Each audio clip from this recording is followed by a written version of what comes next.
Hello, I'm Mariana Sanchez, and today we're going to be reviewing a very good book, and it's called The Beauty Myth by Naomi Wolf. Now, bit of a background. Naomi Wolf, she's a best-selling author. She knows what she's doing. She is a feminist. She talks about gender roles and how society affects the lives of women every single day. She read The Feminine Mystique, which revolutionized the idea that women can speak out in terms of their treatment and inequality.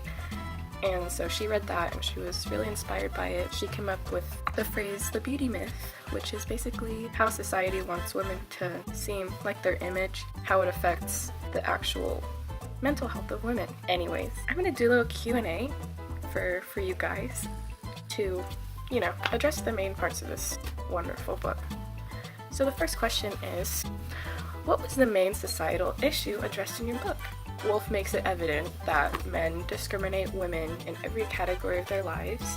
Like either they don't look the part or they have a certain role that they're expected to play, even if it's not something that is supposed to be their purpose in life. This discrimination is really hurtful to their mental health, and it's caused a lot of issues in the past, like in the 50s and 60s, and it's still prominent today in the 21st century. What position did your author take on this issue? Miss Wolf, she's very go women, we love women, support women. She talks about every aspect of discrimination in the world right now. She talks about the discrimination for women in the workforce, culture, religion, sex, hunger. She just acknowledges all these issues in society, tries to address it, and tries to inspire people to stop this discrimination and inequality in society. So what were major reasons they offered to support their position? You see on the news how the Victoria's Secret models weren't allowed to be transgender, and I feel like that's really relevant to this issue. Transgender women can't be in the Victoria's Secret fashion show, but you also don't see a lot of overweight women, being angels. She addresses how these women who are running the fashion shows and displaying themselves on social media and how they inspire other women to look like them, except putting themselves in really dangerous situations like eating disorders. She also mentions the use of cosmetic surgery and how it's become really popular lately. She also talks about discrimination in the workforce and how in the 20th century a lot of women, they got fired because they gained a few pounds or they didn't look the way they did when they first got the job.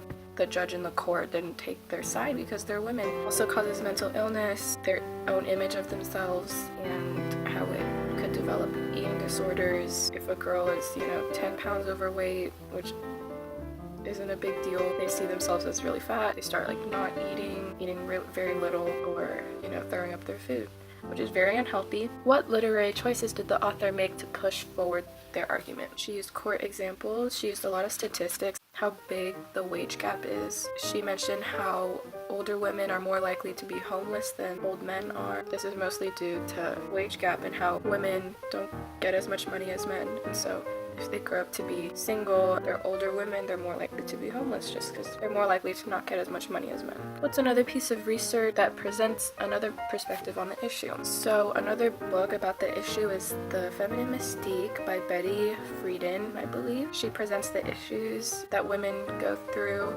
in the 50s and 60s, so that book was made before The Beauty Myth, and it inspired Naomi Wolf because she does mention the book a few times. It obviously inspired her to write this book and to present the issues in a more contemporary context. Why should your audience read this book? The Beauty Myth really shows you how evident these issues are in the 21st century. You wouldn't expect it to be as bad as it was decades ago. Most women are expected to meet those expectations, and if they don't, then they get punished for them. If you're born a certain way, you can't really change that. Naomi Wolf just really spills the tea in this novel. She really calls out men and people who discriminate women. That's not how it's supposed to be in the 21st century. We're all supposed to be equal. It's supposed to be, equal rights. This is a very good book. You should read it. It's called The Beauty Myth. It's by Naomi Wolf, and you're all beautiful no matter what society says. That's the theme of this book. Okay, thank you for watching the Q&A, and I hope you guys have a great day.